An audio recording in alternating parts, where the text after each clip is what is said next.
it's, Hello there, my wondrous friends. I'm here to give my casual thoughts and impressions on the Mario game with the long name. I have not verified this myself, but I have been told that it is actually the longest game title in Nintendo history. So, just great job. I will say, reviewing this is kind of weird. Nintendo has kind of put us in a weird spot with these Switch 2 editions where it's kind of like DLC, but kind of not.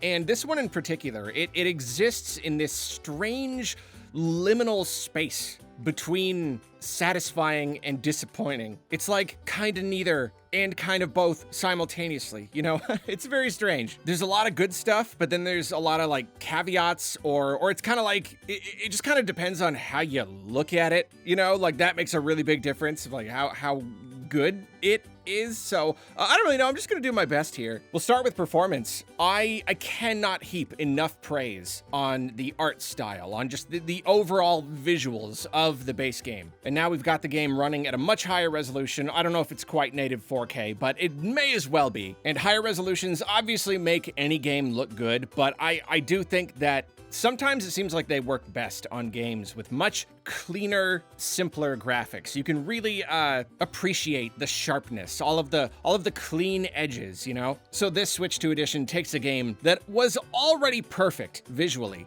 and now it just looks, it's pristine. It's immaculate. It's smooth as silk. It's that first sip of hot chocolate with the whipped cream. Oh, it lifts up the art that much more. That much more of it can come through. Now you get a lot more detail. Like it's a bit more lush, especially with like the rolling hills and the backgrounds and whatnot. Now the eye can just take in more of the scene, and yet it is still simple enough and clean enough to not overwhelm the senses. Like this is now the most perfect looking Mario game ever. And like next gen Mario games of this kind they're probably gonna just have more detail, better graphics overall. But if they do, I think I'm gonna miss this. This really it's just such a sweet spot. It is maximum refinement. It is just absolute perfection, but I could go on. So as usual, I wasn't super excited about the multiplayer stuff, so my main focus was, of course, the single player. And yeah, like comparatively, there's not like an absolute ton of single player content here, especially versus other Switch 2 editions, Kirby, which adds like an entire campaign, like obviously a significant amount of just the development, the raw video game-ness of this package went into the multiplayer component. But that said, the single player stuff here is really not bad. I could have imagined a scenario where we got a lot less and the focus was just like that much more on the multiplayer that this kind of felt like an afterthought, but it really doesn't feel like an afterthought. It really does feel like its own sort of half of the experience. And, all the single player stuff, it's kind of in this like one section of Bellabel Park. And for the most part, it boils down to your Koopaling battles, your Toad Brigade training camp, and then using the water that you collect from those activities and the multiplayer stuff to buy flowers and decorate and stuff. The Koopaling battles are quite awkwardly just kind of stapled onto the game. When they advertised this, they made it seem like you were gonna like track them down, like almost like following clues or something. But that's not it at all. Like there's tents throughout the whole entire world map, like one per world. You just go to the spot on the map, you talk to them, and they just whisk you away to the level where you go through a little level and then you fight the Koopaling at the end. Like they really are just kind of patched in. And I thought Super Mario Bros. Wonder was essentially almost perfect. The biggest complaint was just the bosses. Like it would have been a near perfect game if it just had better bosses. It barely had any. Most of the ones that we got were super duper simple. And it's really funny too, because a lot of us were like, it could have just used Koopalings. Like I'm not usually a fan of just like, the Koopaling. It's kind of them again. It's like the obligatory mini bosses. But in this case, I was very open to it. I really was. And so it's really funny that they've taken that feedback and they've done just exactly that. They took all the Koopalings and they just kind of stuffed them into the game. So like, it's kind of obvious. It's kind of awkward how they did it. And yet, man, these battles are good. Like really, really seriously. They did a heck of a job here. Like all the Koopalings, they've got like a couple of lines each, so you get to, it's kind of like in Color Splash, where like you get to see some of their personalities come through a little bit, so that's nice. And then each one has their own unique wonder transformation. Like the wonder power turns each one into like a totally different thing. And like, no, I don't know. These battles are really, really great. Like I think these may be series best battles, you know? I mean, like, the boss battles in 2D Mario games have never been, like, really, exceptional highlights of the experiences. Like, I feel like the boss battles in the 2D games, they're kind of like just like nice bonuses. So all things considered, I really do think these may be pretty much just up there, maybe even just at the top as far as 2D bosses go. They're inventive, they are creatively interesting, they are stupendously well designed. They're just incredibly fun. And at first it seems like, all right, they're cool, but like maybe a little bit too easy, you know, kind of behind you, a little bit too fast. But then later you unlock harder versions of each one with like completely different attack patterns. Like they're almost different boss battles in some cases, and it's just awesome. To me, Mario Wonder was the new pinnacle of 2D Mario, like the new best 2D Mario. And these boss battles, they don't just live up to the 2D Mario standards. They really live up to the Super Mario Bros. Wonder standard. They easily hit that same quality bar. Next, let's talk about the Toad Brigade training camp thing. And this is another area where I was pleasantly surprised. It's another case where it could have gone one way or the other, but they just executed it so well. Like they really they brought all of their design chops to the table, and they really just boiled this down into kind of the best experience that I think it could have been. I mean, yeah, sure, you get some of the same complaints as with the base game, where a lot of these ideas are very interesting, but maybe sometimes they're a bit too easy, maybe over a little bit too fast, or maybe like, oh, if you have like the right badge equipped, then like this challenge is just like nothing. But for the most part, these challenges, they're just well designed. They're just really well laid out. Lots of really, really great ideas. They pull a lot of the mechanical ideas from the multiplayer stuff and put it in this little challenge mode, which is really nice. And yeah, some of these challenges, they're really genuinely tricky, but like in the best way, you know, like it's not the kind of challenge where it's just stupidly unfairly hard. Like there's some real genuine challenges here. Very, very rewarding. And you know, yeah, another really big complaint with the base game is that, like a lot of Mario games, maybe most Mario games, the ideas are great, but it's just a little bit too easy. We wanted just a little bit more challenge. And yes, this does represent maybe another kind of awkward stapling, you know, rather than like adding a more substantial hard mode or something. They're like, well, let's just kind of like take a bunch of the ideas from the game and just kind of make a challenge mode. Make just a series of kind of more difficult challenges. So yeah, it's like, it's not the most elegant solution, and yet they just pulled it off. It just really works. And you know what? There's actually a good number of hours of fun to be had here. You know, it's not super duper long, but like it's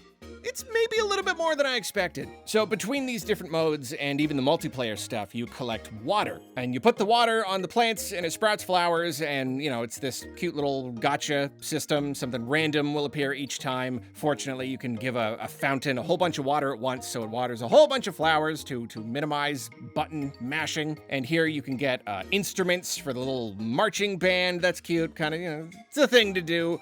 Emotes, if you feel like collecting and using those, I don't know, whatever. You unlock badge combinations. Here, yeah, this whole thing, you know, the one new feature is the ability to combine badges together, and instead of it being like any badge that you want, you basically collect these combo badges, which is, it's kind of cool. So you don't have any mechanical weirdness by combining badges that don't really work well together. And I don't know, it also gives you something else to collect. I think I ended up being I was whelmed by the whole like dual badge system. Maybe I was hoping for a little bit more wacky combinations, but I don't know, it's good. It's fine. But yeah, anyway, and then you get flowers. There's just a whole bunch of different kinds of flowers. And I'm not really into this kind of like collecting and decorating thing in any game, but I think I was still ended up being kind of disappointed by this. It's really I thought I was gonna decorate all of these different places with flowers,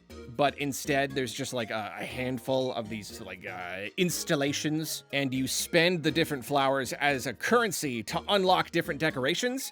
But then like sometimes the same decoration will be shared among all of these different areas, but you have to like buy new versions of each and every one in each area, and so like you would need to like grind flowers in order to unlock them all, but then even if you do, the decorations just aren't that interesting. Like, I don't know. It really just seems like a kind of a throwaway feature. Not super well thought out or compelling. I think even if I were into something like this, I think they still just didn't do it very well. So that's the single player stuff. Yeah, I'm not super into multiplayer, but I did want to give this a shot. And so I finally went into the upper area of Bellabel Park, and that's when I learned that you cannot play with random people online.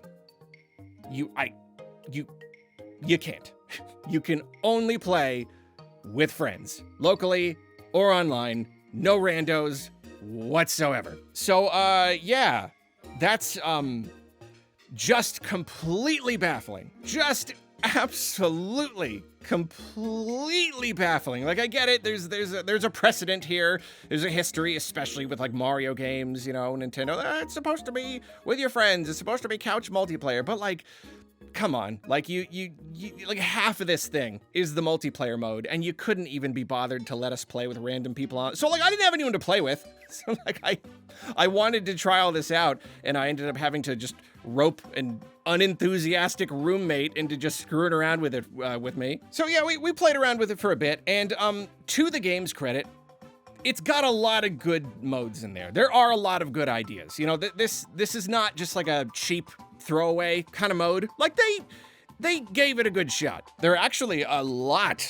of different mini games to choose from, and then even within the mini games, you'll have several different levels within them. You know, of different like rules variants or just like maps to play on. There's some really clever ideas here. Some of the co-op ones are really cool. Yeah, one is basically like a little like Mario Maker thing where one person is using the cursor to make platforms and helping the other player get to the end. Or in one player walks as Captain Toad and the other jumps as the bird on his back. So you like have to work together. So like, I don't know, there's a lot of nice ideas. I actually think that this whole thing, this Bellabel Park, I think this is probably as good as multiplayer Mario can get. As far as 2D Mario goes. Like this is probably the best you could possibly do with multiplayer 2D Mario.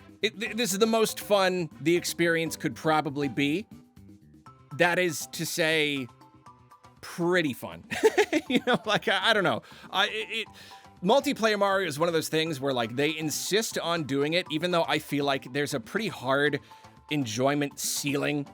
You know, like, there's only so fun that it's gonna be. At its absolute wackiest, wildest best, you get some friends together, you play for like an hour or two, and you have like a pretty good time, you know, oh, maybe you're shouting at each other, oh, you got me there, you know, like, it's okay. It's fine.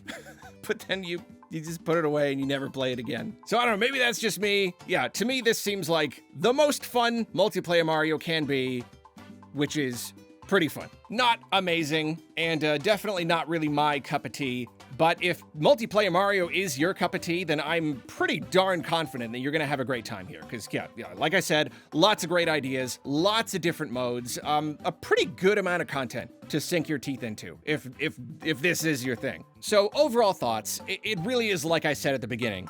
Whether or not this package is like worth it or not, or good enough, it kind of just depends on your perspective. If you take this content and you just add it to the original game, it makes the original game essentially perfect. Like, it really is. Like, Mario Wonder was already almost perfect, and if you just stuff this stuff in there, especially the boss battles, like, it has good boss battles now. It has particularly good boss battles now. A ton of them.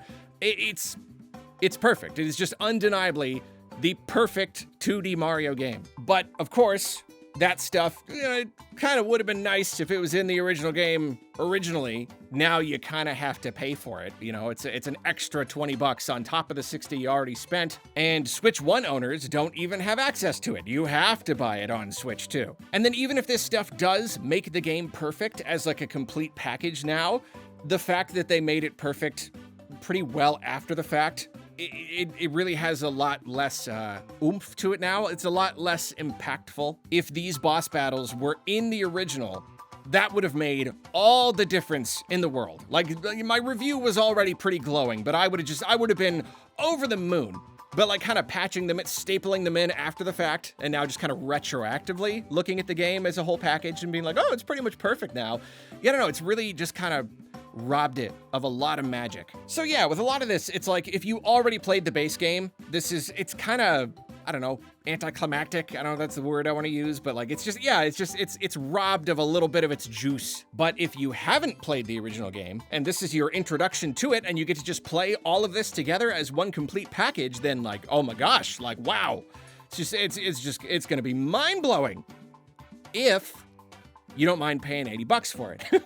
If you don't mind paying kind of a lot for this complete package. And like, yeah, people trying to figure out if it's worth buying. It's like, it is a pretty good amount of content, but no one piece of content makes up like enough of the whole entire thing that if that's kind of the only thing you care about, then it may not necessarily be worth it. It's like a good amount of content, but it's split up between all these different modes and ideas. If you're not into all of them, then it may be a little bit harder to justify. But if you are, you may feel pretty darn satisfied. So yeah, it's like I said, I don't really know. I don't know. It's kind of disappointing. It's kind of not what we wanted, but it also kind of is, and it's kind of perfect. It's kind of both. It's kind of a disappointing addition, and it's kind of completely, exactly, perfectly what the game needed, and now it's a masterpiece. So, is it worth buying? Well, my friends, I can definitively say, I don't know, man. So those are my thoughts, but please let me know your thoughts about the Super Mario Bros. Wonder Switch 2 Edition plus Meetup and Bellabel Park game down in the comments. And I'm just gonna say it one more time. If you haven't seen my full review of the base game, I'm gonna put it in the card. I'm putting the little card here on the end. Yep, there it is. Probably popping up around here. I'm just saying we worked really hard on it. We're really proud of it. Like, you don't have to if you don't want to, but we were gonna do a bunch of silly sketches and stuff. So if you haven't seen it yet, I'm just suggesting. Maybe you wanna. No pressure, but you could if you wanted to. We'd think that'd be cool.